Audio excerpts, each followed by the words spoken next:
Hey, Sean Chandler here, and this is my sister, Tisha Messing. and we are talking about episode 14 of season 1 of Star Trek Discovery, The War Without and the War Within. I tried to repeat it several times to see if I could catch it. It's too clever for me, so I didn't catch it. Sorry, we're running behind on these ones. My wife was out of town, and so she got back. Sean's just... Wait a minute. Were you about to say something negative about me? My wife was getting back into town, and you were busy, watching the Super Bowl, so you tried to cancel. Such a lie. Yeah.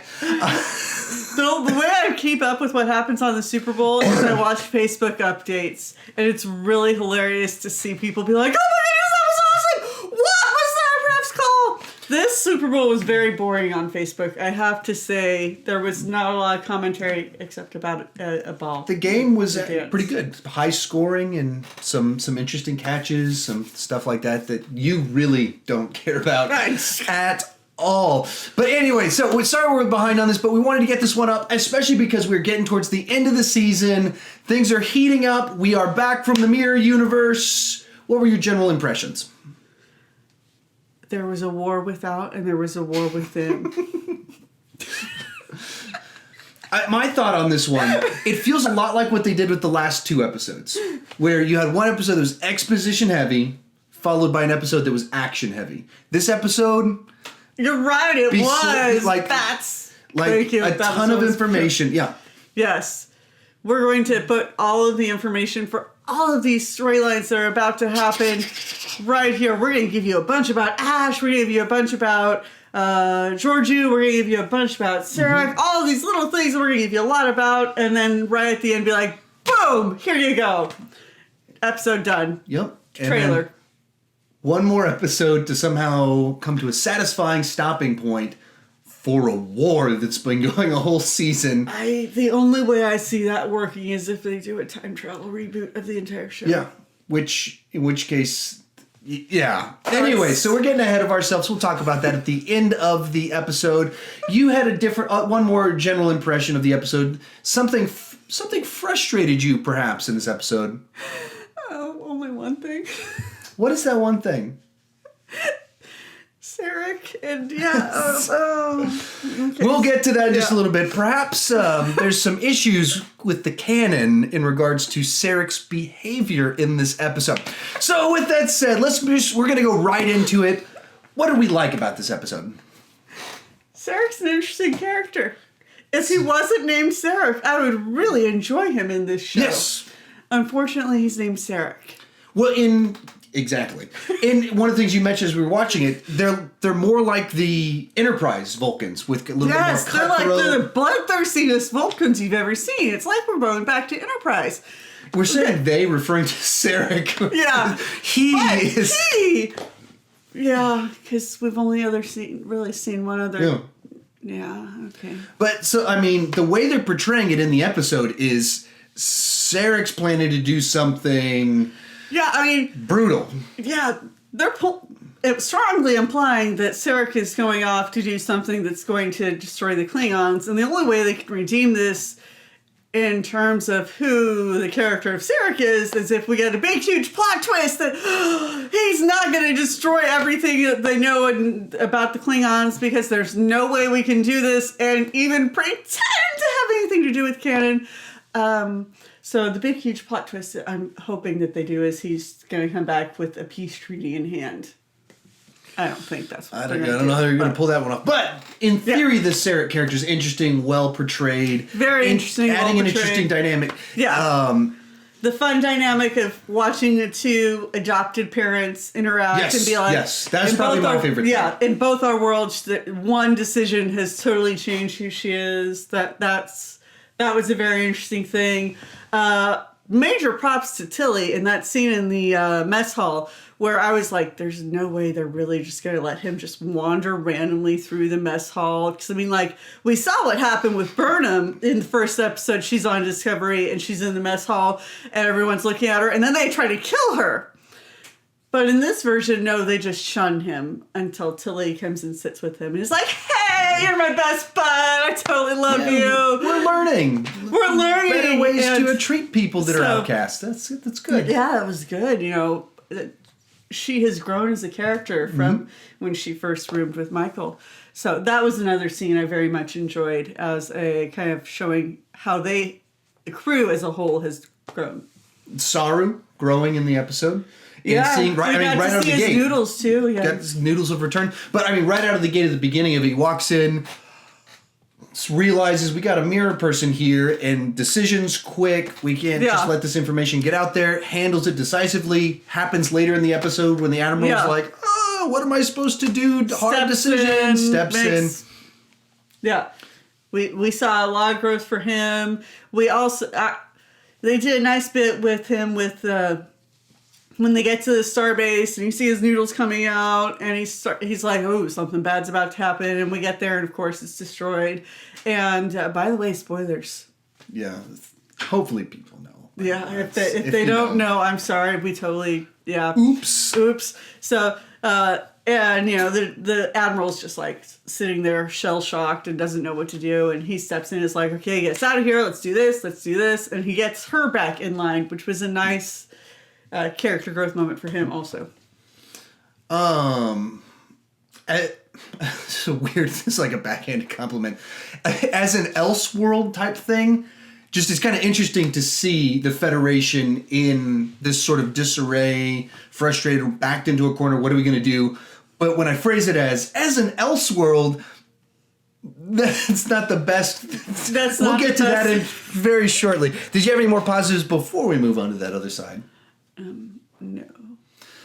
Okay, so from there, we'll move on to the negatives on this one. And I somewhat, for me, alluded to it at the beginning, and we know your position on this when they do some of the stuff in the story. But just once again, kind of exposition. Here's all the information you need to have so that we can have an action-packed finale that resolves everything. I mean, just so much information dump.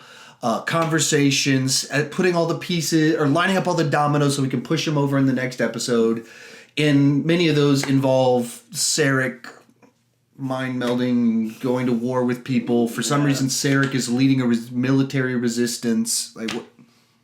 Little known fact about him, I guess. Yeah, his hobbies. Freedom fighter in the.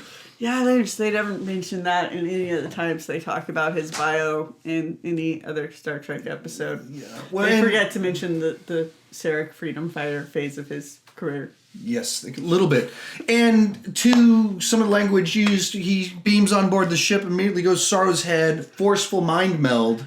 Yeah, I mean, so in Enterprise they have a storyline where Vulcan science officer, totally blanking on her name. I'm so bad with names. All right, well, so they have an episode in there where she goes through a mind meld. T'Pol? Yes, thank you. T'Pol. This is why I don't remember people's names, and you guys get annoyed with me down in the comments because I don't remember people's names. It's everybody. All right, so T'Pol has an incident where there's a mind meld, and in Enterprise, they treat it essentially equivalent to rape, as there's this whole storyline of it was a forceful thing. And so that's essentially what Sarek does. He walks up and he's like, yeah, I'm sorry. And I'm like, that's like, and you know, in the original series, Spock is like, oh yeah, this is a deeply personal thing. I mean, later in the original series, they start going off on the deep end and have him be like, I can just like think at you and suddenly I make you do weird things. The whole comms and yanks thing, that one. But, you know, so it's also somewhat inconsistently portrayed anyways throughout Star Trek, but still it's very weird that Sarek is like, I'm just going for it. Yeah. Once again, too, his freedom fighter. As you're talking about, that actor that plays Sarek was on 24, was tortured by Jack Bauer on the show 24, and now it's kind of like a little bit of a turn. He's like the Jack Bauer of Star Trek Discovery, torturing people, looking to go into plant bombs, killing everybody. Yeah. Maybe that's what it is. It's like maybe it'll be tie into 24. That would be different. I'm gonna write some fan fiction on that. That would be an interesting bit. Other negatives on this one. Oh, I remember my big one. The Ash and Michael stuff in this episode I thought was abysmal. It was horrible. It was CW soap opera. it was CW levels of relational and emotional maturity in the way they dealt with things and the idea of trust and betrayal and these sorts of ideas. I can't believe that you did this. Like, whoa, that's not like you. You were supposed to tell me when you couldn't handle it, and you didn't, so you lied to me, and that's what I can't. That's what you get on the CW. I wanted to say, hello, this is Star Trek soap opera today. That's how this episode felt. And it kept going. Like, it was like... That scene was painfully long, and then she's like, we're like, okay, the scene is over, and she's almost out, and she's like, and letting go of you is the hardest decision ever.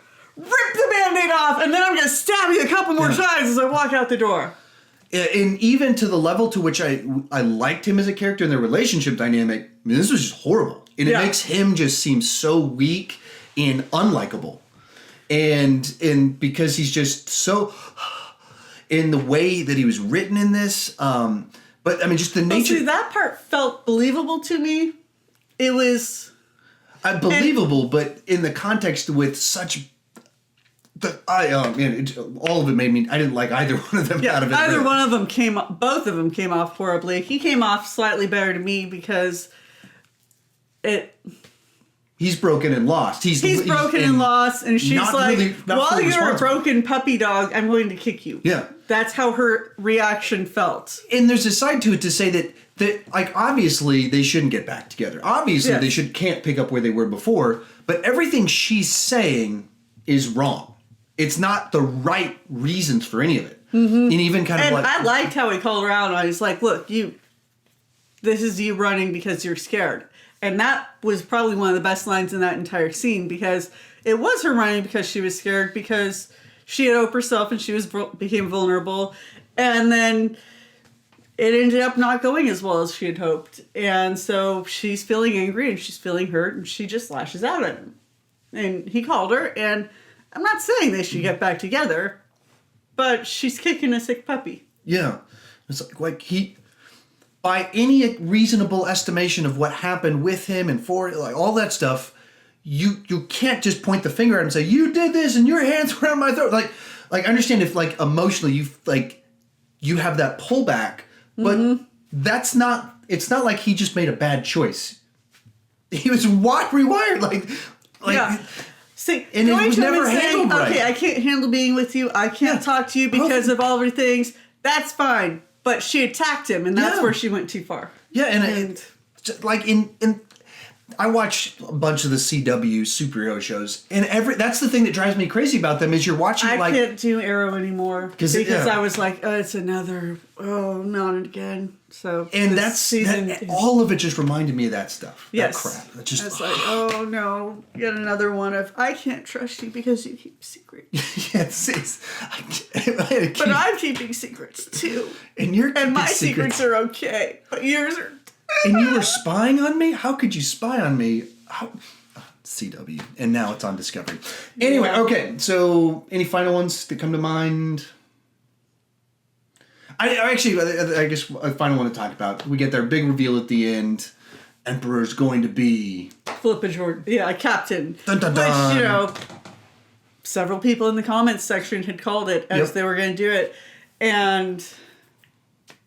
the way they did the reveal felt a little odd. I'm sure that they did it that way because they wanted both Saru and Michael to have the reveal also, but it was just...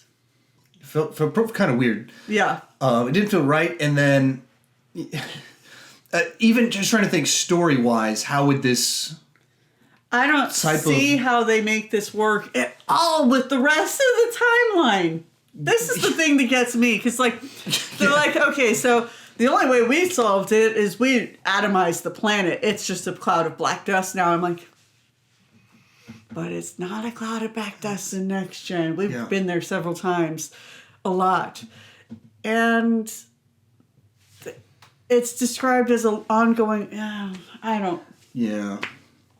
So I guess we'll leave that to, what do we think they're going to do in this last one? Well, Because I honestly, I don't have any ideas that come to mind because they have so much story that has to be covered. And so you're just wondering, what they're going to do is they're going to cram 3 episodes worth of episode into one episode. And if they hold true to form, it's going to be a ridiculously short episode where you're going, why is this episode 35 minutes? When this episode needs like 2 hours worth of material. So that's what they're going to do. It's going to be a 35-minute episode. It's going to cram 3 episodes worth of material in it, and they're going to try and wrap it all up. They're going to blow up Kronos, and then somehow that's going to slingshot them back in time, and it's going to reset the entire war. There's a theory right there. Back before Discovery aired, when they announced the casting of Jason Isaacs, I had put something on Sean's wall on Facebook, and I was like, this looks interesting. I'm curious what they're going to do with it. And Sean had put what he thought was the most insane crackpot theory he could come up with. He said, what's going to happen is he is going to be the bad white male captain who's going to be power hungry, and the ethnically and culturally and all sorts of diversity cast will unite together under Michael Burnham to rebel and stop the evil white captain. That was Sean's joking suggestion of what was going to happen. And it came true. So maybe we should come up with one of my next The only thing theories. you didn't say in there was racist when you came up with your version. So you forgot that. You were wrong. You were totally off base. So now your crazy theory about the slingshot, Kronos, blowy uppy, reset the season, it's your turn to be correct on this one. So anyway, what's your guys' theories? Go ahead and tell us down below in the comments. Because I don't know, with where they're at and the number of things that need to be resolved, and I don't know, maybe it's a double episode. Like if it was a double episode, I'd be like, okay. But if it's just a 50-minute, or if they do the 35-minute again, I don't know how they do how this. they pull it off. Unless the other thing that they do is they don't give us a conclusion to the season. Yeah, I guess that was another thought of, if you just kind of pick an arbitrary point where you put a big cliffhanger on it. But if they do that, I'm really worried because so far the way they've done their cliffhangers has been really bad. And so I'm worried it'll be like, it won't be like Riker saying fire and then them ending to be continued. It's going to be like, to be continued. Yeah, that's actually true. So anyway, there we go. Those are our thoughts on this episode. It's fair to say, not too crazy about this episode. It had some interesting moments. In ideas. It had some interesting ideas. It's just the actual fulfillment of the ideas was very frustrating because, I left it and I was like, I'm sitting there and I'm going, okay, how does this work in going to Memory Alpha and all of these sites and going, okay, how does this work with the timeline of the things they're claiming? And canon purism, too much plot for 2 episodes, suddenly soap opera working into it, just a lot of frustrating stuff. Yeah. So. What about you guys? Tell us down below in the comments section. Did you like it more than us? For us, we kind of pretty dug that mirror universe, and as soon as we get back to the normal timeline, it feels like we get annoyed pretty quickly. Tell us your thoughts down below. And if you're new to my channel, please consider clicking that subscribe button. I do movie reviews, TV reviews, ranking videos, but the key thing is I don't want to just talk about movies and TV. I want to talk about movies and TV, and she wants to talk about movies and TV with you. So join us down in the comments section. Let's have a lively discussion about where we think this season's going to end. If you're wondering where we got our shirts, there is a link down below in the description. This was my Christmas present this year. And this is just a shirt that we saw, my wife and I saw, well, that looks like fun. Let's pick that up. But there's a link to where you can get them. If you are interested in these shirts, sometimes people ask where we get our shirts from. And thank you for watching.